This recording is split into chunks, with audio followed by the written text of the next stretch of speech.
সংসদে খুব উত্তাপ চলছে, উত্তেজনা চলছে। সেটি দিয়ে একটু আপনাদের কাছে দুজনের কাছ থেকে জানতে চাই যে জুলাই সনদ বাস্তবায়ন আদেশ নিয়ে আলোচনা হচ্ছে, তর্ক বিতর্ক, অভিযোগ পাল্টা অভিযোগ, এমনকি ওয়াক আউট করছে। আহ, মানে বিরোধী দল চাইছে এটার বাস্তবায়ন, সরকারি দলও তো বলছে দাড়ি কমা সেমিকোলন সব সহই বাস্তবায়ন করা হবে। তাহলে আসলে অনেক কিছু মাথার উপর দিয়ে যায়। তো ফলে আনিস আলমগীর এবং মোস্তফা দুজনের কাছে আপনাদের কাছে একটু ছোট করে এই বিষয়টা জানতে চাই, সমস্যাটা কোথায় হচ্ছে? মানে একদল বাস্তবায়ন দাবি করছে আর একদল বলছে সব বাস্তবায়ন করা হবে, সমস্যাটা আসলে কোথায় আনিস আলমগীর?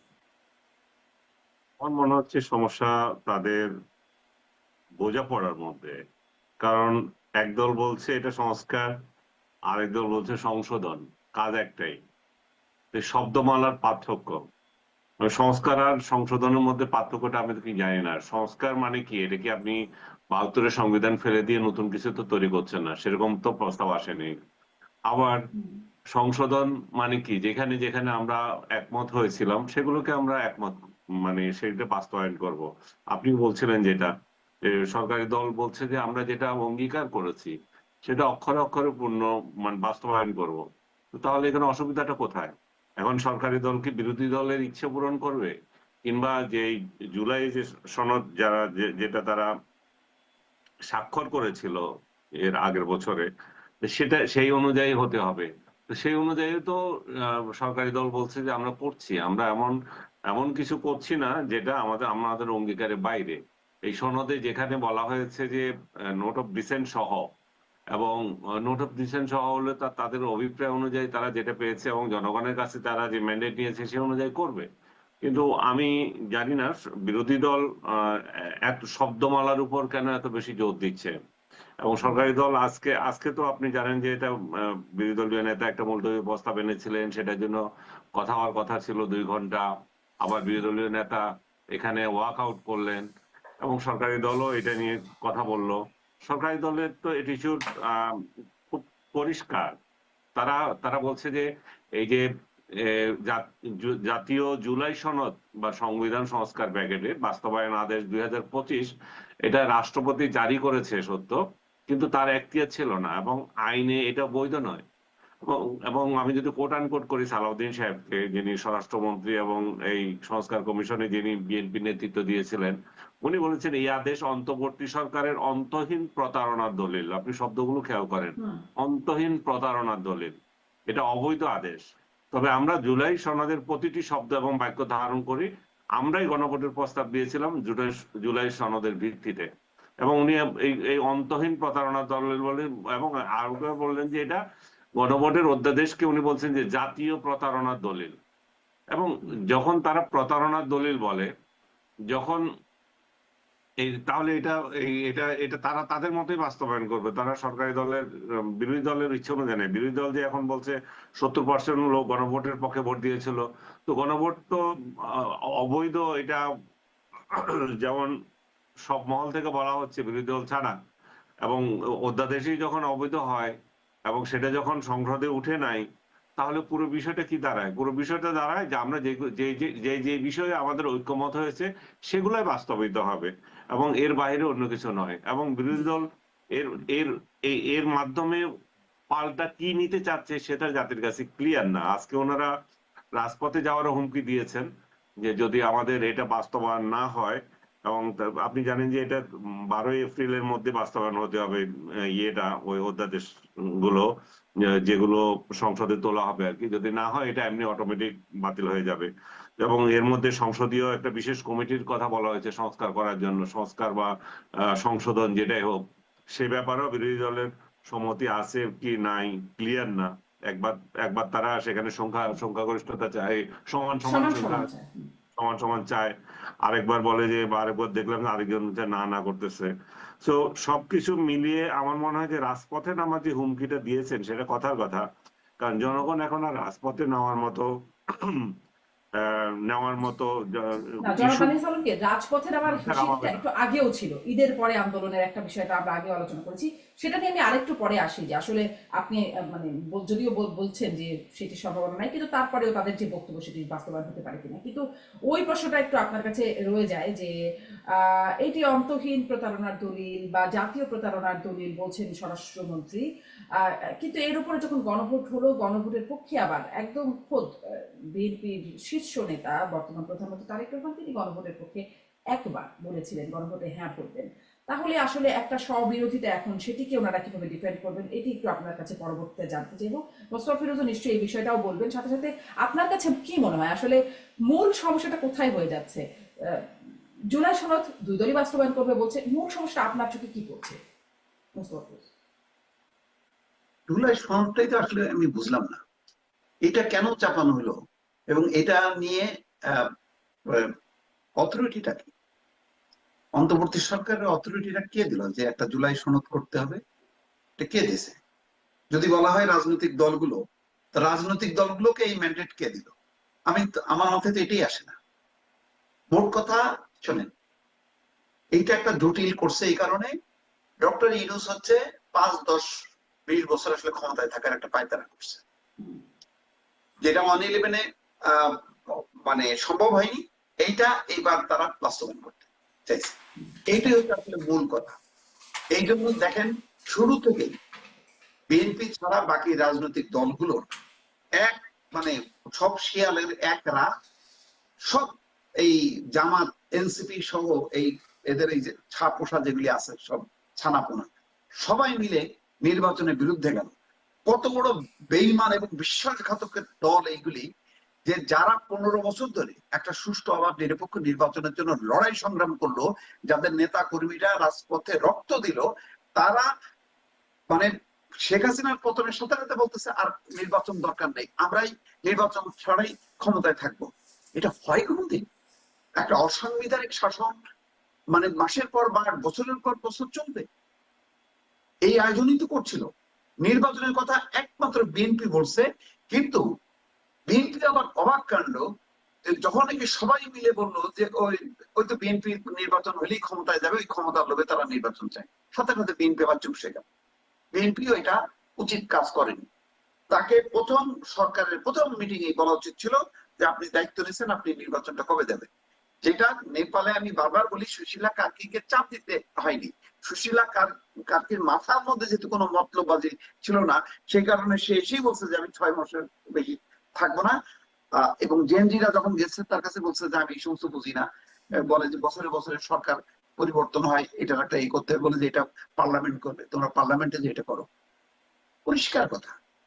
এখন দেখেন রাজনৈতিক যে বিরোধ চলতেছে, এখন যারা ক্ষমতা আসছে তাদের সাথে ক্ষমতাচ্যুতদের রাজনৈতিক বিরোধ চলতেছে, বিক্ষোভ চলতেছে।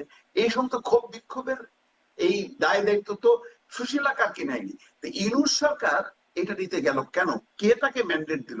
কে তাকে বললো যে 8 মাস ধরে ফরেন সার্ভিস একাডেমিতে একটা ঐক্যমত্য কমিশন বসাবে?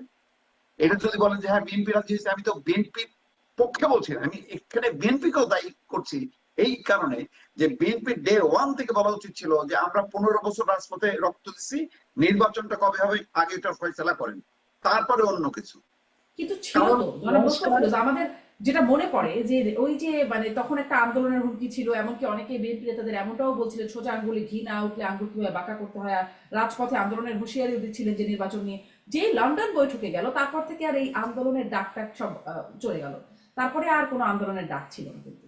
না, এই লন্ডন বৈঠক টৈঠক এগুলি তো এইগুলি করে তো বিএনপি তার দুর্বলতা প্রকাশ করছে। এটা কেন করতে গেল? তার একটাই কথা, আমি 15 বছর নির্বাচনের দাবি করছি, আমার নির্বাচন দরকার। একটাই দাবি, এক দফা এক দাবি ছিল, এক মানে সুষ্ঠু অবাধ নিরপেক্ষ নির্বাচন এবং সংস্কার বলতে যেটা, সেটা তাও ইউনূস সরকার কেন করবে? পার্লামেন্ট এখন হয়েছে, পার্লামেন্টে একটাই জিনিস মানে বাস্তবায়ন করবে, সেটা হচ্ছে তত্ত্বাবধায়ক সরকার ব্যবস্থা আবার পুনঃপ্রবর্তন। এছাড়া কোনো কাজ নেই। আগে ভাই নির্বাচনটা হইতে দেন, পার্লামেন্টের বিভিন্ন কমিটি গুলো কার্যকর করতে দেন, এবং সংবিধান সংশোধনে পার্লামেন্টারি কমিটি হবে। আউট অফ পার্লামেন্ট আপনি যত জ্ঞানী গুণী লোকজন হয়, সব দেশেই কিন্তু পার্লামেন্টের বাইরের লোকজন হয় মহাজ্ঞানী, কিন্তু আলটিমেটলি ওই পার্লামেন্টে যেটা করে, হুম, এখন আমেরিকা থেকে শুরু করে যুক্তরাষ্ট্র সমস্ত বিশ্বে কোথাও দেখবেন না আউট অফ পার্লামেন্ট, মানে ডেমোক্রেটিক সিস্টেমে পার্লামেন্টের বাইরে বসে তারা একটা ঠিক করে দেয় যে পার্লামেন্ট এইভাবে চলবে, এই সংস্কার করতে হবে, মানে কতদিনের মধ্যে এটা না করলে নাকি এটা অটোমেটিক গণপরিষদ হয়ে যাবে। কি সমস্ত কথাবার্তা শুনলাম, এগুলি করে আসলে একটা জটিলতা তৈরি মানে করছে। রাজনীতিতে একটা ডিভিশন হয়েছে এবং তার এখন ফল ভোগ করতেছে। কারণ যারা, যাদের মাথায় চড়াইছে ইউনূস সরকার, জামাত এবং এনসিপি, তারা ক্ষমতা আসতে পারেনি, এখন তারা হইচই শুরু করছে। তারা বলতেছে যে না এইটা করতে হবে, ওইটা করতে হবে। কেন করতে হবে, কি কারণে করতে হবে? শাহাবুদ্দিন করছে, এরশাদের শরীর শাসন ছিল না, শাহাবুদ্দিন ক্ষমতা এসে বলতো যে আমি সংস্কার করব, কারণ এই দেশে প্রায় সংবিধান ঠিক নাই, এটা ঠিক নাই, ওইটা ঠিক নাই, এই সমস্ত আয়োজন করছে বিচারপতি শাহাবুদ্দিন। সে বলছে ভাই আমি যে কাজে ছিলাম সেই কাজে ফেরবো। এবং ডক্টর ইউনূসও কিন্তু একই কথা বলছে যে শাসন কার্য পরিচালনা করা আমাদের কাজ না, আমরা নিজ নিজ পেশায় সন্তুষ্ট। কিন্তু দেখা গেল যে না, এটা উল্টা। তারা মানে তাদের নিজ কাজে তারা সন্তুষ্ট না, তারা শাসন কাজে হচ্ছে বেশি সন্তুষ্ট। আপনার কথা থেকে কয়েকটা প্রশ্ন যাচ্ছে, একটু একটা করে ফেলি। যেটা জনাব আনিস আলমগীর কাছে ছিল, সেই প্রশ্নটা হচ্ছে এরকম যে জটিলতা বলছেন আপনি তৈরি করে গেছে অন্তর্বর্তী সরকার, জাতীয় প্রতারণা, অন্তহীন প্রতারণা, এই যে কথাগুলো বলছে। কিন্তু এই প্রতারণার যদি হয়ে থাকে বা অবৈধ সবকিছুর উপরে তো একটা গণভোট আবার হয়ে গেল, জনরায় তো চলে আসলো, এখন এই 70% মতো জনরায়কে কিভাবে উপেক্ষা করা যায়? এই প্রশ্নটা যদি করা হয় সেটির আসলে জবাব কি? এটি আসলে দুজনের কাছে। আমি আনিস আলমগীরকে শুনে এসে আপনার কাছে আবার আসি মোস্তফিজের সাথে সাথে। আপনি যে বছরের পর বছর থাকতে চেয়েছেন সেটা নিয়েও একটু আমি প্রশ্ন করতে যাবো, কিন্তু জনাব আনিস আলমগীর এটা একটু শুনি যে গণভোটে তো জনরায় চলে আসলো, অবৈধ প্রতারণা বা জটিলতা সবকিছুর পরেও। জনরায় বিএনপি তো অস্বীকার করছে না, কিন্তু জনরায়টা বাস্তবায়ন প্রক্রিয়া নিয়ে তাদের মধ্যে বিরোধ। তারা তো কেউ বলছে না যে আমরা এটা করব না। এবং এবং তারা তো যে বিএনপি দেখেন, এবং সোজা সোজা কথা হলে বিএনপি বাটে পড়ে এই বাটপার ইউনূসের এই প্রস্তাবে রাজি হতে হয়েছিল যে আমরা ঠিক আছে। এবং দিবু ভাই যেটা ওনাকে অভিযোগ করছে যে তারা কেন মানলো, কেন এটা নিল, তাদের এই বাস্তবতা ছিল তখন মানা। কারণ বিএনপিকে তখন এক ধরনের কালার করা হচ্ছিল যে তারা সংস্কার চায় না, তারা ক্ষমতা চায়, তারা ক্ষমতা লিপসু, তারা কোনো চেঞ্জ চায় না, তারা শেখ হাসিনা স্টাইলে আবার একটা দেশ চালাবে। তো এই যে এতগুলো অভিযোগ, এই অভিযোগ থেকে পরিত্রাণ পাওয়ার জন্য তারা শুধু মানে ইয়ানাফসি করছিল যে কখন ইলেকশনটা দেয়। ইলেকশনে দেওয়ার জন্য তারা যে গণভোট, আপনি যদি খেয়াল করে থাকেন, গণভোটের পক্ষেও তারা কিন্তু শুরু থেকেই শেষ পর্যন্ত ইয়ে করে নাই। শেষ বেলায় এসে যখন তাদেরকে একঘরে করা হচ্ছিল যে এরা সংস্কার চায় না, তখন তারেক রহমান বললেন যে হ্যাঁ, যেহেতু আমরা অঙ্গীকার করেছি সেই অর্থে তো আমি হ্যাঁ ভোট দেওয়ার কথা বলবো। তার মানে কি, উনি যেটা অঙ্গীকার করেছেন সেটাতে হ্যাঁ ভোট দিতে বলছেন, উনি তো পুরোটাতে চান নাই। এখন পুরোটা প্রক্রিয়া যদি আপনি ভুল করে থাকেন, আপনি যদি এক এক প্রশ্ন দিয়ে 4 উত্তর দিয়ে থাকেন, তাহলে তো এটা যে একটা মাকাল ফল হবে, এটা তো দেশের সবাই, ইউনূস এবং তার গং ছাড়া সবাই বলেছে যে এইটা কোনো ইয়ে হচ্ছে না, সাংবিধানিক হচ্ছে না, এবং এটা প্রক্রিয়াগত ভুল হচ্ছে। তারা যে, এবং আপনাদের অনুষ্ঠানেও আমরা বলেছি তখন যে এগুলো হচ্ছে না। এক প্রশ্নে 4 উত্তর কিভাবে হতে থাকবে? যদি হয় যে এই রাজনৈতিক দলগুলো নোট অফ ডিসেন্ট সহ যার যার অবস্থান থেকে যেটা ঐক্যমত্য হয়েছিল সেই ব্যাপারে আপনি তাদেরকে সংস্কার করতে দিবেন, এই ক্ষেত্রে আপনি হ্যাঁ বলেন কিংবা না বলেন, সমস্যার সমাধান হয়ে যেত। এখন তো একজনের অভিপ্রায় একরকম, সেটা এটার মধ্যেই আছে। তো তাহলে এটা যখন একজনের অভিপ্রায় একরকম আছে, সেটাই তো মানতে হবে। এটা তো এখন দ্বিমত করার কিছু নাই আর। হুম। আর আপনি কিন্তু বলছিলেন আসলে যে ওই যে চার প্রশ্নের এক উত্তর ঠিক আছে, বাটে পড়ে করুক আর যাই করুক, এখন যখন বলে ফেলেছেন গণভোটে হ্যাঁ দিন, গণভোটে হ্যাঁ এসেছে এবং সেটি গণভোটটা হয়েছে জুলাই জাতীয় সনদ বাস্তবায়ন আদেশের উপরে, এখন সেই আদেশকে যদি অবৈধ বলা হয় তাহলে বিএনপির একটা স্ববিরোধিতা প্রকাশ করছে কিনা, এইটা আমি জনাব মোস্তফিজ আপনার কাছে শুনবো ছোট করে। তারপরে ওই যে বছরের পর বছর থাকা নিয়ে ওটা নিয়ে একটা প্রশ্ন করতে চাইবো। জি। শুনেন, আসলে বিএনপি তো, এটা আমি বারবার বলছি, বিএনপি ইউনূস সরকারের এই লম্বা সময়টা কোনোভাবেই সে মনে প্রাণে অ্যাকসেপ্ট করেনি। এই ঐক্যমত্য কমিশনের কনসেপ্টটা অ্যাকসেপ্ট করে, কারণ যারা আন্দোলন করে তারা চায় যে তারা রাষ্ট্র ক্ষমতা এসে তারা তাদের মতন করে করবে। এবং সারা বিশ্বে কিন্তু তাবৎ দুনিয়ায় তাই, কেউ কারোর এজেন্ডা বাস্তবায়ন করে না।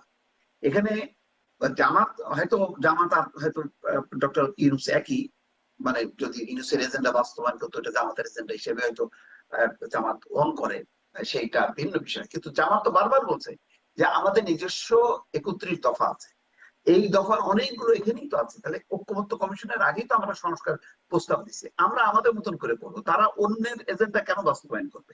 সেই কারণে এখন দেখেন এই যে একটু আগে দেখছি যে সংবিধান সংস্কার যে কমিটি করছে, এখানে বিরোধী দল বলতেছে তারা এই কমিটির মধ্যে থাকবে না, তাহলে কেমনে হবে?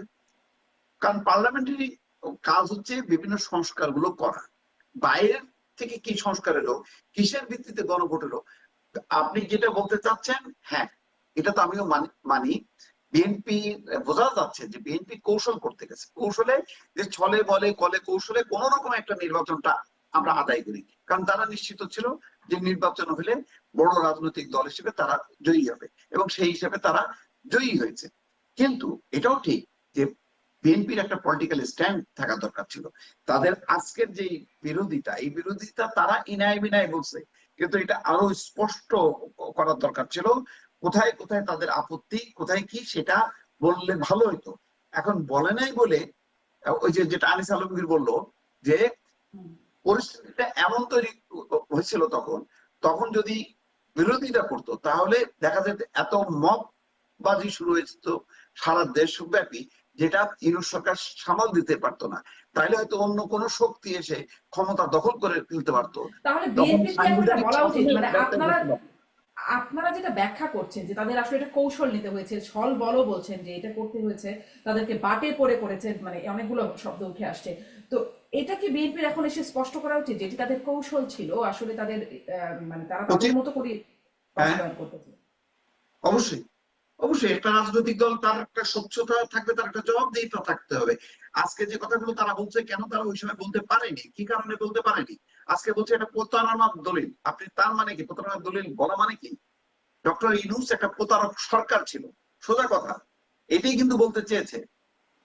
মানে এটা মানে কূটনৈতিক মারপ্যাচের কথা, যে এটা প্রতারণার দলিল, অন্তহীন প্রতারণার দলিল, তার মানে ডক্টর ইউনূস জাতির সাথে প্রতারণা করছে, এটা হচ্ছে পরিষ্কার কথা। তো এখন আগে তাদের রাজনৈতিক অবস্থানটা কি ছিল আর এখন কেন এত পরিষ্কার হলো, এইটার একটা ব্যাখ্যা অবশ্যই বিএনপির মতো রাজনৈতিক দলের দেওয়া উচিত। শুধু বিএনপি কেন, প্রতিটা রাজনৈতিক দলের যেহেতু জনগণের কাছে একটা জবাবদিহিতা আছে, সুতরাং তাদেরকে এটা পরিষ্কার করে খোলাসা করা উচিত, এটা আমি আচ্ছা, একমত। স্পষ্ট এই প্রতারণার দলিলটাও মানে অনেকগুলো বিষয়ের মধ্যে একটার সাথে একটা আবার জড়িয়ে যাচ্ছে, ফলে এটা নিয়ে একটু কথা বলবো। কিন্তু ওই যে আপনি বললেন না যে বছরের পর বছর ক্ষমতায় থাকতে চেয়েছিল ডক্টর ইউনূসের সরকার, সেটি কিন্তু সেনাপ্রধান সেই যে শুরুতে 18 মাস বলেছেন, শেষ পর্যন্ত কি 18 মাসে রইল আর কি। শোনেন, মাঝখানে আবার আসিফ মাহমুদ সজীব ভুইয়ার সেই যে বক্তব্য, ডিপ স্টেট তারা চেয়েছিল 2029 সাল পর্যন্ত ক্ষমতায় রাখতে, এবং রূপরেখাও নাকি বাতলে দিয়েছে, বিদেশি নানান শক্তি ছিল, নাম প্রকাশ তিনি করেন নাই। মানে সেখানে আসলে এই এই এই বিষয়টা কি হয়ে গেল, ডিপ স্টেট কি চেয়েছিল, 18 মাস কেন থাকলো, এটা কি এখন পর্যন্ত স্পষ্ট হলো? ডিপ স্টেট আসলে তারা নিজেরাই, ওরা নিজেরাই ডিপ স্টেট বানাইছে, এই সমস্ত গুলি মানে বলে তাদের নিজেদের গুরুত্ব বাড়ানোর চেষ্টা করে। আপনার মনে আছে ধর্ম উপদেষ্টা, আমার নামটা মনে নেই, তিনি কিন্তু বলছিলেন যে আমরা বাকি মেয়াদটা পূরণ করতে চাই, হ্যাঁ, কোন একটা বলেছেন। অনুষ্ঠানে তিনি কিন্তু বলেও ফেলছিলেন। হুম। এবং বাকি মানে মেয়াদ না, তাদের আরো লম্বা মেয়াদ, তাদের একটা ছিল যে একটা সংস্কার, বিশাল একটা কাজ করতে হবে, এটা হলো কথার কথা ছিল। আপনি দেখেন পুলিশের পোশাক পরিবর্তনের, এটা দেখে বলেন একটা রেগুলার গভর্নমেন্ট করে কোনো দিনও কোনো অন্তর্বর্তী সরকার পুলিশের পোশাক পরিবর্তনের মতন কাজেও হাত দেয়? মানে ক্ষমতা ছাড়ার আগে মানে বাণিজ্য চুক্তি করে, চট্টগ্রাম বন্দরের চুক্তি করে, এই আলামত দেখলে বোঝা যায় যে তারা আসলে 17-18 মাসের জন্য আসে নাই। কিন্তু পারেনি কেন? দুইটা শক্তির কারণে। একটা হচ্ছে সেনা, সশস্ত্র বাহিনী, তারা তাদের যে ঐক্যটা ছিল 3 বাহিনী প্রধানের, এই ঐক্যটা ভাঙতে পারেনি ডক্টর ইউনূস। আর একটা হচ্ছে বড় রাজনৈতিক দল হিসাবে বিএনপি, বিএনপি সেনাপ্রধান বা সশস্ত্র বাহিনী 3 প্রধান এবং রাষ্ট্রপতি, তারা একটা ছিল বলেই মানে ডক্টর ইউনূসের লম্বা সময় ক্ষমতায় থাকার স্বাদ পূরণ হয়নি। এটা হচ্ছে মানে বাস্তব কথা। আমি আজকে যে কথাটা বললাম, এখন তো বিএনপি মুখ খুলছে আস্তে আস্তে, দেখবেন এই কথাগুলো বিএনপি বলবে, যেটা এখন আমরা বলছি। এখন অনেক কথা কিন্তু আমরা আগে বলছি, যে কথাগুলো আজকে সালাউদ্দিন আহমেদ পার্লামেন্টে বলছে, আমরা কিন্তু সেই কথাগুলো গত প্রায় 1 বছর ধরে বলে আসতেছি, যে এই যে আউট অফ পার্লামেন্ট ঐক্যমত্য কমিশন করে লম্বা সময় নেওয়া হচ্ছে, নির্বাচনটা পিছানো হচ্ছে, এতে দেশের বিপর্যয় হচ্ছে, এইটা বিএনপির মত না, এবং এটা একতরফা ভাবে ডক্টর ইউনূস নানা রকম রাজনৈতিক দলগুলোর মধ্যে ডিভিশন ক্রিয়েট করে, বিশেষ করে ছাত্রদেরকে ধ্বংস করে, ছাত্রদের উপর শক্তির উপর ভর করে সে একটা লম্বা সময় ক্ষমতায় থাকতে চেয়েছিল। আজকে কিন্তু সেই কথাটাই আসছে। আজকে জি। আপনার আন্দালি পার্থ কি বলছে, যে আপনারা জামাতের প্রতিনিধি হন না, আপনারা জেনজির প্রতিনিধি হন, জামাতের প্রজন্ম হন না, জেনজির প্রতিনিধি হন। এই কথাগুলি কেন আসছে? কারণ এইগুলো হলো জামাতের নানা রকম উইং। এই উইং গুলো দিয়ে দেখেন, ডক্টর মোহাম্মদ ইউনূস যখন মিটিং ডাকতো 3টা রাজনৈতিক দলকে, সেখানে বিএনপি ছিল সংখ্যালঘু দল হিসাবে, আর জামাত এনসিপি, জামাত এনসিপি তো একই, আর বিএনপি এই কৌশল করে করে করে কিন্তু তারা মানে এনসিপি কে সামনে আনছে জোর করে, এবং এই নির্বাচনের এই ঐক্যবদ্ধভাবে নির্বাচন করারও এই উদ্দেশ্য ছিল, যে কোনোভাবে যদি এই শক্তিটা জিতে যায়, তাহলে ডক্টর মোহাম্মদ ইউনূস প্রেসিডেন্ট হবে এবং তারা রাষ্ট্র চালাবে, এবং তারা তাদের মতন করে এখনো কিন্তু এই আলোচনাটা আছে, তারা এই জনাব মোস্তাফিজুর, এখনো কিন্তু এই আলোচনাটা আছে যে যেমন করে ডক্টর খলিল হয়ে গেলেন পররাষ্ট্রমন্ত্রী, ডক্টর ইউনূস মানে সেই লন্ডন বৈঠকের দুজন, তারা আসলে আবার তাদের কোনো কোনো জায়গা রয়ে যাবে কিনা, ডক্টর ইউনূসও রাষ্ট্রপতি হবে কিনা, এই আলোচনাটা মাঝখানে শোনা গেছে। কিন্তু আনিস আলমগীর, আপনি যদি এই বিষয়ে বলবেন নিশ্চয়ই। সাথে সাথে যে প্রশ্নটা জনাব মোস্তাফিজ বলছেন আপনার কাছেও শুনতে চাই। শুধু তো পুলিশের পোশাক পরিবর্তন না, চেষ্টা ছিল সেই সময় সংবিধান পরিবর্তনের বিষয়টা আছে, এমনকি দেশের নাম পরিবর্তনের বিষয় ছিল, আলোচনা উঠেছিল জাতীয় সঙ্গীত, মানে অনেক কিছু পরিবর্তনের একদম রিসেট বাটন যেটা বলেছিলেন যে অনেক কিছুই শেষ হয়ে যাবে, হয়তো বা পুরনো হয়ে যাবে, পরিবর্তন হয়ে যাবে, সেরকম অনেক কিছু প্রচেষ্টা ছিল। কিন্তু শেষ পর্যন্ত এসে মানে শেষ হয়ে যাওয়ার পরে, অন্তর্বর্তী সরকারের মেয়াদ শেষ হওয়ার পরে যে ডিপ স্টেট কথাটা আমরা শুনছি, যে তারা চেয়েছিল 29 সাল পর্যন্ত থাকতে, রূপরেখা দিয়েছিল, কিন্তু তারা কারা সেটি আমরা কিন্তু জানতে পারছি না। এটি কি আসলে একরকম চেপে রেখে রেখেই রাখা হবে? আমরা কি আসলে জানতে পারবো না যে তারা কারা? ডিপ স্টেটের নাম আমরা শুনেছি, হাতি হত্যাকাণ্ডের পেছনেও নাহিদ ইসলাম বলেছেন যে ডিপ স্টেট, এখনো তারা মাঝে মাঝে ডিপ স্টেটের কথা বলছেন। ডিপ স্টেট কারা এটা আমরা কি জানতে পারবো কখনো? এটা তো যারা বলছে তারা ক্লিয়ার করা উচিত, এদেরকে জিজ্ঞাসাবাদের জন্য তুলে নিয়ে জিজ্ঞাসাবাদ করা উচিত, কিংবা ডেকে নিয়ে জিজ্ঞাসাবাদ করা উচিত। তুলে নেওয়া তো তাদের কালচার, ডেকে নিয়ে এখন জিজ্ঞাসাবাদ করুক যে তোমরা যে বলছো ডিপ স্টেট হাদিকে হত্যা করেছে, ডিপ স্টেট তোমাদেরকে 29 পর্যন্ত থাকতে বলেছে, সেগুলো ক্লিয়ার করো। আমার মনে হয় আজকে হয়তো এই প্রশ্ন বিএনপির এক ধরনের এটা কি বলে সৌহার্দ্যতার কারণে প্রশ্নগুলো আসছে না, কিন্তু একদিন না একদিন এগুলো আসবে। এগুলা শেষ হয়ে যাবে না। সরকার পরিবর্তন, এই বিএনপি সরকারই তো শেষ সরকার না, আরো অনেক সরকার আসবে হয়তো ভবিষ্যতে। যেমন 111 যে হয়েছিল, এবং 111 যে কুশীলব যারা ছিল, তারা কি কখনো চিন্তা করেছে তাদের বিচার হবে? এরকম আরো একদিন আসবে যখন এই 24-এর গণ অভ্যুত্থানের সঙ্গে যারা জড়িত ছিল, যারা ডিপ স্টেটের মাধ্যমে ক্ষমতা এসেছিল বলে দাবি করছে এবং প্রকাশ্যে বলতেছে, এবং ডিপ স্টেট তাদেরকে আরো থাকতে বলেছে, তাদেরকে ধরে ধরে তখন জিজ্ঞাসা করা হবে ডিপ স্টেট কারা, তোমার কিভাবে ক্ষমতা পরিবর্তন হলো, কিভাবে 24 দিয়ে 71-কে মুছে দেওয়ার প্রচেষ্টা হলো, কিভাবে ডক্টর ইউনূসকে বসানো হলো বাংলাদেশের স্বাধীনতাকে মুছে দেওয়ার জন্য, রিসেট বাটন টিপার জন্য। ইউনূস তো প্রতিটা কাজ, দীপু ভাই কিছুটা বলেছেন, প্রতিটা কাজ করেছে বাংলাদেশকে কিভাবে পিছিয়ে দেওয়া যায়, বাংলাদেশকে কিভাবে, ইতিহাসকে কিভাবে মুছিয়ে দেওয়া যায়। আপনি খেয়াল করে দেখেন না, মুক্তিযোদ্ধাদেরকে অপমান করা, বঙ্গবন্ধুকে অপমান করা, জাতীয় দিবসগুলোকে মুছে দেওয়া, ইউনূসের কোন কাজটা, এবং স্বাধীনতার যত স্মৃতি বিজড়িত যত জায়গা আছে সবগুলোকে ধ্বংস করা। ইউনূসের প্রচেষ্টাই তো ছিল এটা, যে 71 সাল বলে যে একটা সাল ছিল, এটা যে এই যে ওই সালের গ্লানি, ওই সালের ওই গ্লানির সঙ্গে যারা জড়িত ছিল তাদেরকে যাতে আর কোনো কোশ্চেন না করে। তারা এখন উল্টা 24-এ এসে ওই 71-এ যারা ভূমিকা রেখেছিল তাদেরকে, তাদের ভূমিকা নিয়ে কোশ্চেন তুলছিল। আমি এখানে আনফরচুনেট যে বিএনপিও এটা সব সময় ভালোভাবে করতে পারছে না, অ্যাক্ট করতে পারছে না। যে তাদের এই এই এই ৭১ প্রশ্নে যে বিষয়গুলো, বিএনপি স্বাধীনতার শক্তি অবশ্যই, কিন্তু ২৪ দিয়ে যে ৭১ মুছে ফেলার যে প্রচেষ্টা এবং যে কাজগুলো করছে বিএনপির, সেখানে স্পষ্ট করে বলা উচিত। বিশেষ করে সালাউদ্দিন সাহেব কদিন আগে যে কথাটা বললেন যে ৭১ সালে যে হয়েছিল, রাজাকারদের মারা হয়েছিল, তাহলে এখন যদি আমি পুলিশ হত্যা বা অন্যান্য হত্যার প্রশ্ন তুলি তাহলে এটারও বিচার হবে। আমি মনে করি না দুইটার সাথে, এখানে একটার সাথে একটা যায়। একটা হচ্ছে ক্ষমতা পরিবর্তন আর একটা হচ্ছে রাষ্ট্র পরিবর্তন। রাষ্ট্র পরিবর্তন আর ক্ষমতা পরিবর্তন এক জিনিস না। আমরা স্বাধীনতা সংগ্রাম করেছিলাম, এটা স্বাধীনতা সংগ্রাম না, এটা হচ্ছে ক্ষমতা হস্তান্তর সংগ্রাম। এক দলকে ফেলে আরেক দল ক্ষমতা আসা, শেখ হাসিনাকে ফেলে ডক্টর ইউনূসকে ক্ষমতায় বসানো, এই যে ডিপ স্টেট যেটা বলছি তাদের নকশা বাস্তবায়ন করা। সো দুইটা জিনিস এক না। এবং ডিপ স্টেট যারা করছে, ডিপ স্টেটের যারা এটার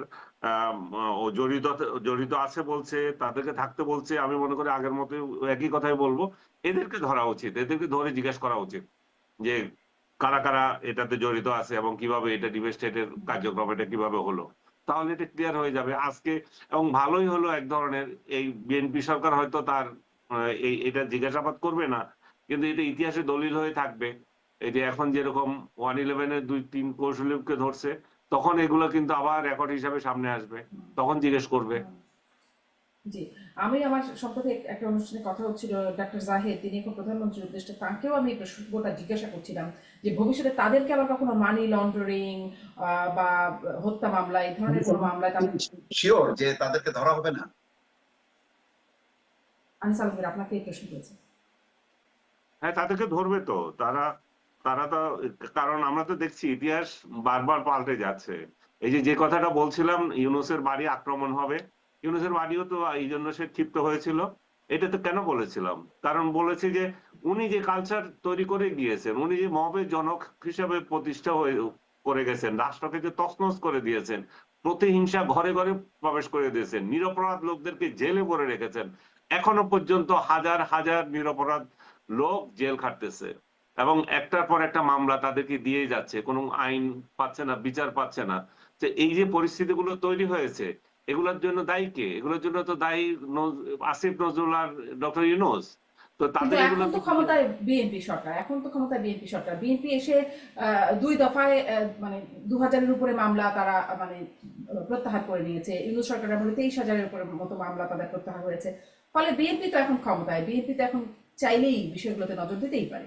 বিএনপির নজর দেওয়া উচিত। আমরা তো ওই কথাই বলছি, 111-এর সরকারের অপকর্ম যা ছিল শেখ হাসিনা সেগুলো ঘাড়ে তুলে নিয়ে গেছিলেন এবং এক্সটেনশন ছিল তার 111-এর কার্যক্রম। তো এখন বিএনপি কেন ইউনূসের দায় দায়িত্ব নিবে? ইউনূসের অপকর্মের দায় দায়িত্ব তো বিএনপি ঘাড়ে নেওয়ার কথা না।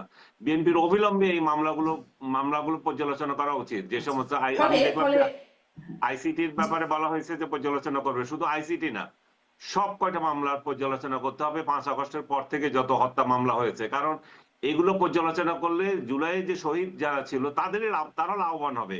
কারণ এই বাটপার ইউনূস যে মামলা করেছে এক একটা শহীদদের নামে, এগুলো 500, 600, 700, 800, 1000 লোক আসামি করে রেখেছে, যাতে করে এগুলো কোনো ইনকোয়ারি হচ্ছে না, এগুলো কোনো চার্জশিট কিন্তু দেওয়া আসলে যাচ্ছে না। জনাব আনিস আলমগীর, আপনাকে ধন্যবাদ, কিন্তু তখন আমরা আইন উপদেষ্টার মুখে শুনেছি আসলে ভুক্তভোগীরা মামলা করেছে, পুলিশ বাদী হয়ে মামলা করে না। ভুক্তভোগীরা মামলা করলে সরকারের কিছু করার থাকে না, এরকম একটা না, বক্তব্য করার থাকে না সরকারের। ভুক্তভোগীরা মামলা করেছে, 700 জনকে দিয়ে দিয়েছে।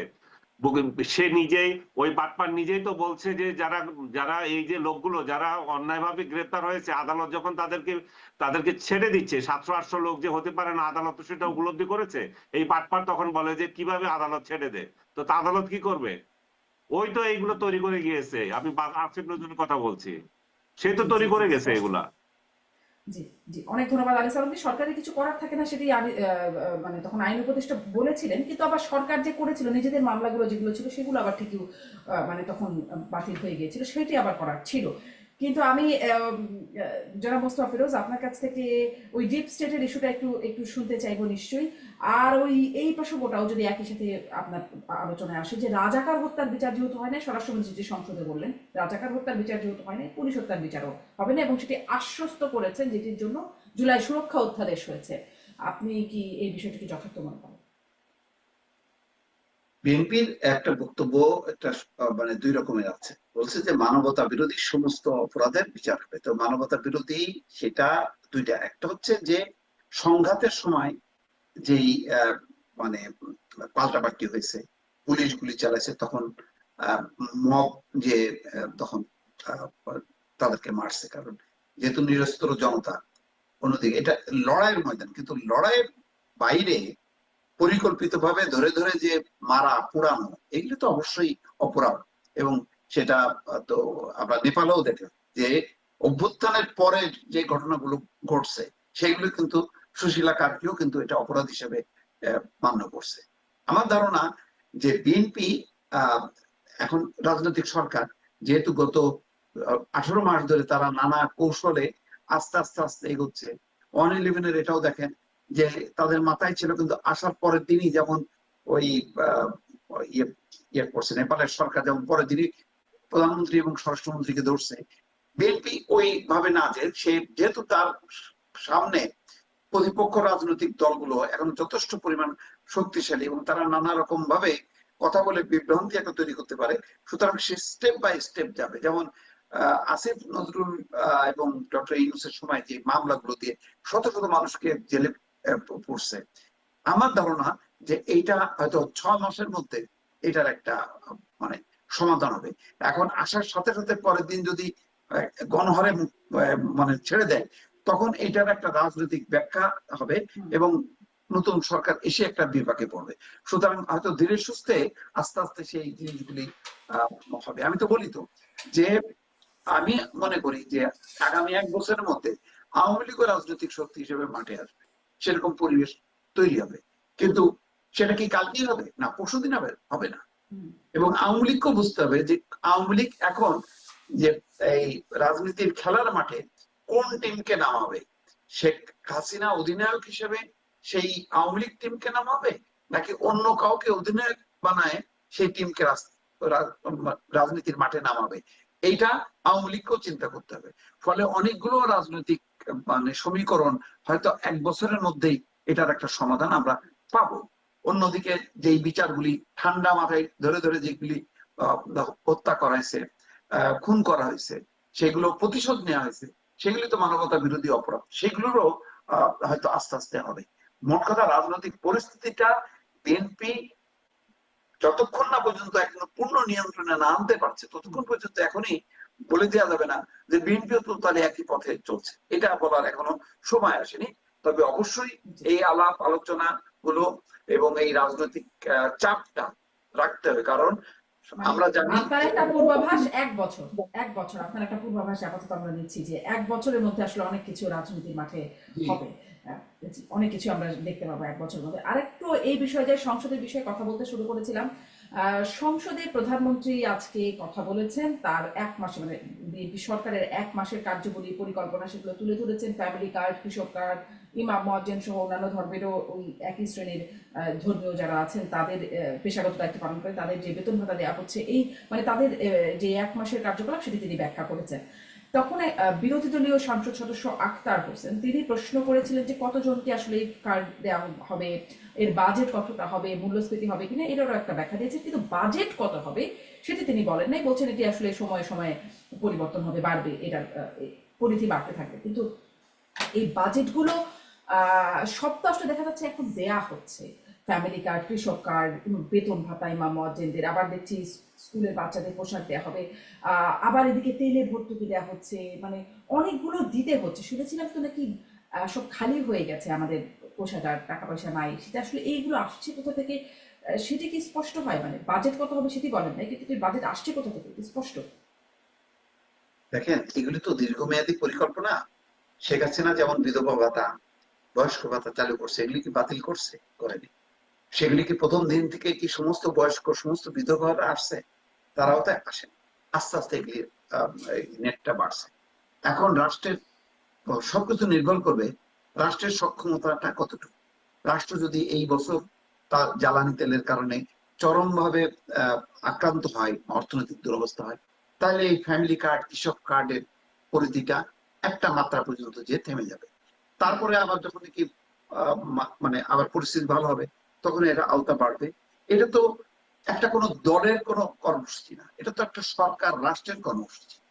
তো এরপরে বিএনপির পরে যদি অন্য কোনো রাজনৈতিক দল আসে তারাও সেটাকে ক্যারি করবে। বিএনপির সময় যদি 50 লাখ তারা করতে পারে, তাহলে পরের 5 বছরে সে আরো 50 লাখ। এইভাবেই তো আস্তে আস্তে এগোবে। আমরা সব কিছু একবারে চাচ্ছি কেন, এটা তো প্রত্যাশা না। এছাড়া সরকারের সংকটটা কোথায় হবে? সরকারের সবচেয়ে সংকটটা হবে যে কর্মসংস্থানটা যদি না বাড়ানো যায়, বিনিয়োগটা যদি না বাড়ানো যায়, রপ্তানি যদি না বাড়ানো যায়, রেমিটেন্স আসার প্রভাবটা যদি, এখন রেমিটেন্সটা খুবই ভালো রেজাল্ট করছে, কিন্তু রপ্তানির অবস্থাটা কি? রপ্তানির অবস্থা তো খুবই খারাপ, সেটাও বাড়তে হবে। তো অনেকগুলো বিষয় একত্রিত হলেই না রাষ্ট্রের কল্যাণমূলক অনেক কাজ করা যাবে। যদি প্রত্যাশিত না হয়, সংকটের কারণে যদি থেমে যায়, তাহলে কর্মসূচিগুলি তো নিয়ে কোনো বিতর্ক নেই যে এই কর্মসূচি কি খারাপ, খারাপ না। কিন্তু এই নেটটা আপনি যদি বলেন যে কই 4 কোটি লোক পাইলো কোথায়, 4 কোটি লোক কত সোজা না। 4 কোটি মানে এই ফ্যামিলি কার্ড পাইতে অন্তত 4টা টার্ম আপনার অপেক্ষা করতে হবে। যদি মানে রাতারাতি ব্যাপক অর্থনৈতিক উন্নয়ন হয়, তাহলে আপনার 2টা টার্ম অপেক্ষা করতে হবে। বিষয়টা হলো কি, যে স্টার্ট করা, শুরুটা ভালো হয়েছে এবং এইটা মানুষ অ্যাকসেপ্ট করছে কিনা, পছন্দ করছে কিনা, এটা কি কোনো বিতর্ক আছে? বিতর্ক তো নেই। সুতরাং সরকার তার সামর্থ্য অনুযায়ী আস্তে আস্তে এগোবে, বাকিরা পরে যারা আসবে নিশ্চয়ই, তারা। কিন্তু এই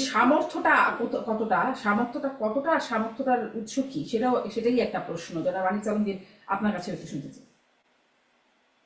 সামর্থ্যটা তো অবশ্যই সরকার হিসাব নিকাশের ব্যাপার আছে। সরকার শুরু করেছে, শুরুটা যে করেছে আমরা সেটাই ওয়েলকাম করছি। সামনে বাজেট আছে, বাজেটের তো আর বেশি দিন নেই, 3 মাস পরে তো বাজেট আসছে, তখন সরকার এটা, এখনো তো এটা একটা তো পরীক্ষা নিরীক্ষার মধ্যে আছে বলতে হবে। আমরা তো সারা বাংলাদেশে এটা তো এখনো হয়নি, কয়েকটা চিহ্নিত জেলা উপজেলায় হয়েছে। তো সেটা সামনের বাজেটটা আমার মনে হয় যে সামনের বাজেটে ঠিক হয়ে যাবে। এটা এখন তো আর মাঝপথে আর কিছু বলা যায় না। মাঝপথে এখন যেটুকু লাগছে, মানে পাইলট কর্মসূচি হিসাবে যেটুকু ব্যবহার করে সেটুকু করছে। আর একটা প্রশ্ন, রুমিন ফারহানা আজকে প্রশাসক নিয়োগ নিয়ে একটা বেশ বিস্ফোরক কথা বলেছেন। তিনি বলেছেন যে এটি আসলে দলীয় আর কি, স্থানীয় সরকার নির্বাচন হবার কথা, সেটি না হয়ে এভাবে দলীয় নেতাকর্মীদের পুনর্বাসন করা হয়েছে, প্রশাসকের পদ দেওয়া হয়েছে। এই বিষয়ে কি মন্তব্য করবেন? রুমিন তো যেটা বলেছে এটা ঠিকই বলেছেন। এটা ক্যাটেগরি ইউনূসের আমলে আমরা কি দেখলাম, এখানে যত দুর্নীতিবাজ যেগুলাকে যেখানে যেখানে বসানো সেগুলোকে বসিয়েছে। আসিফ মাহমুদ তার তার প্রয়োজনে ঢাকা সিটিতে 2 জায়গায় 2টাকে বসিয়েছিল। তাদের একটা বোধহয় এখন আইনের মানে দুর্নীতির জন্য বোধহয় ইয়েও আছে, দেশের বাইরে যাওয়া নিষিদ্ধ করেছে বা আরো কিছু দেখলাম আমি পত্রিকায়। তো তখনই সবাই তো জেনে গেছে যে আসিফ মাহমুদের কেন এত ইন্টারেস্ট যে 2 জায়গায় 2টাকে বসানোর। এবং ইলেকশন নিয়ে তাদের কোনো মাথা ব্যথা ছিল না। ইলেকশন ঠিক আছে, সরকার করবে, প্রথমে করতে চেয়েছিল, পরে বিএনপির তরফ থেকেও আপত্তি উঠলো, যেহেতু বিএনপি এই ইলেকশনটা করবে। বিএনপি এখন যেটা হচ্ছে যে পথটা তো আর খালি খালি থাকবে না। ইলেকশন যখন দিবে, ইলেকশন আগে কেউ না কেউ তো এখানে বসা উচিত, দেখা উচিত। এবং কাকে দিচ্ছে, আমরাদেরকে দিলে যে স্বর্গ বানিয়ে ফেলবে তা তো না। ওরও তো এগুলো চুরিতে চুরিতে তো কেউ কেউ কারো থেকে কম নাই, ছাড় দে না তো। বরং আমি মনে করি যে জনপ্রতিনিধিদেরকে দিলে তাদের অন্তত আছে, জনগণের দুঃখ দুর্দশা তারা অনেক ভালো করে বুঝতে পারে। এখন দুর্নীতি যে বিষয়টা, সেটা দেখার দায়িত্ব তো সরকারের। সেটা দেখার দায়িত্ব তো দুর্নীতি দমন কমিশন বা আদার্স যে সমস্ত অর্গানাইজেশন আছে সরকারের মধ্যে, সরকার ও তারা দেখবে। কিন্তু প্রশাসক নিয়োগ দিয়ে যে মহাভারত অশুদ্ধ হয়ে গেছে আমি মনে করি না। কিন্তু যেটা মনে করি যে অবিলম্বে ইলেকশন দেওয়া উচিত। অবিলম্বে পৌরসভা এবং আপনার মেয়র নির্বাচনগুলো, উপজেলা নির্বাচনগুলো, স্থানীয় পরিষদের যেখানে যেখানে আছে সব টায়ারে নির্বাচিত প্রতিনিধিদের আসা উচিত। এবং আমি পার্সোনালি বলবো যে এই সমস্ত নির্বাচনগুলো আওয়ামী লীগ সরকার যেভাবে দলীয়করণ মানে দলীয় মার্কা দিয়ে করেছিল, বিএনপি যাতে এই ভুলটা না করে। বিএনপি যদি এই ভুল করে, তাহলে তার সংগঠনটাও আওয়ামী লীগ যেভাবে এই সিদ্ধান্ত নিয়ে তৃণমূল পর্যায়ে দলটাকে ধ্বংস করেছে, বিএনপিও তাই করবে। বিএনপির উচিত এটাকে দলীয় মার্কা ছাড়া দিয়ে দেওয়া, দলীয় মার্কা অ্যাটলিস্ট ইউনিয়ন পর্যায়ে ইউনিয়ন ইলেকশনটা দলীয় মার্কা ছাড়া করা উচিত। এর এর উপরে যদি করতে চায় আপনার উপজেলা কিংবা অন্য জায়গায়, সেগুলো আমি আমার আমার মনে হয় যে খুব একটা যে ইয়ে আছে মানে খারাপ হবে তা না, সেখানে জি। দলীয় মার্কা আসতে আওয়ামী পারে। লীগেরও আওয়ামী লীগেরও শেষ পর্যায়ে এসে আসলে শেষ পর্যায়ে দলীয় প্রতীকের সিদ্ধান্ত তারাও উইথড্র করেছিল, তাদের যে সবশেষ সিদ্ধান্ত না, জনাব যা মোস্তাফিরুজ। ধ্বংস যা করা তা তো করে দিয়েছে আগে, পরে উদ্র করে কি লাভ? জি, জনাব মোস্তাফিরুজ, এটি নিয়ে যদি আপনার কাছে খুব সংক্ষেপে শুনি, আমরা একটা খুব গুরুত্বপূর্ণ বিষয় নিয়েও 2 মিনিট একটু কথা বলবো, যে এত কিছু নিয়ে কথা হচ্ছে, হাম নিয়ে আসলে সংসদে কথা হচ্ছে না, যেটি শিশুদের মধ্যে একজন চিকিৎসক বলছেন মহামারীর মতো ছড়িয়ে পড়েছে। কিন্তু তার আগে আপনার কাছে একটু ওই যে প্রশাসক নিয়োগ, এবং একসাথে বলে রাখতে চাই যে এনসিপি কিন্তু প্রার্থীও দিয়েছে, ঘোষণা করেছে। না, ওটা তো প্রার্থী দিছে, একজন গ্রেপ্তার হবে এরকম একটা সম্ভাবনা আহ, আহ, প্রেক্ষিতে তাকে ঠেকানোর জন্য আর কি, রাজনৈতিক কালার দেওয়ার জন্য তারা ঘোষণা করছে। একটা হাস্যকর বিষয় হয়েছে। যাক, যেটা হলো যে প্রশাসক নিয়োগটা, এটা গণতান্ত্রিক সিস্টেমের সাথে এটা কোনোভাবেই মানানসই না। এটা উচিত ছিল বিএনপি এসে একটা অ্যানাউন্সমেন্ট দেয়া যে আমরা 4 মাসের মধ্যে বা 6 মাসের মধ্যে নির্বাচন দেব, এবং যতক্ষণ না নির্বাচন না হবে ততক্ষণ পর্যন্ত যেভাবে চলছিল, মানে অস্থায়ী ভাবে, সেইভাবেই কন্টিনিউ করা দরকার ছিল। এটা এটা বিএনপির জন্য ক্ষতি হয়েছে এই কারণে, লোকালি কিন্তু যেহেতু একাধিক ক্যান্ডিডেট থাকে, তখন কিন্তু এটাকে নিয়ে আবার গ্রুপিং শুরু হয়ে যায়। তখন জিনিসটা দাঁড়ায় যে যে প্রশাসক, সে যদি ভালো কিছু করতে না পারে, সে হয়তো প্রার্থী হিসাবে যদি নির্বাচিত হতো তাহলে হয়তো সে নির্বাচিত হইতে পারতো, এবং যে ক্ষমতায় থাকে তখন দলের অন্যরা আবার তার বিরুদ্ধে লেগে যায়। এটা জটিলতা একটা তৈরি হয়। এটা করা উচিত হয়নি। কারণ আপনি তাহলে জামাত ইসলাম বা এনসিপি যেখানে আহ, তাদের আসনগুলোতে, সেখানে কি আপনি দলীয় প্রশাসক বসাবেন? তাহলে কোটা করে দেন, ওই যে ওখানে ওইগুলি পাবে জামাত, ওইগুলি পাবে এনসিপি। এটা আমার মনে হয় যে এই পথে না যাওয়াটাই ভালো ছিল। আরেকটা হলো প্রতীকের ব্যাপারটা, মানে স্থানীয় সরকার নির্বাচনের একটা রাজনৈতিক দিক আছে আর একটা সামাজিক দিক আছে। সামাজিক দিক বলতে এই কারণে যে স্থানীয়ভাবে রাজনীতি করে না কিন্তু তারা জনপ্রিয়, কিন্তু তাদের তারা ওই নৌকা বা ধানের শীষ নিয়ে নির্বাচন করতে চায় না।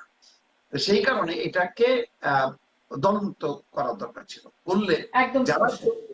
এক দলের হয়তো একাধিক লোক থাকতে পারে, তারা যদি স্বাধীন স্বতন্ত্র ভাবে যদি নির্বাচন করতে পারতো, সেখান থেকে তারা যদি নির্বাচিত হতো, তাহলে ওই স্থানীয় পর্যায়ে যে লোকাল জনসেবাটা, সেটা বাড়তে পারতো।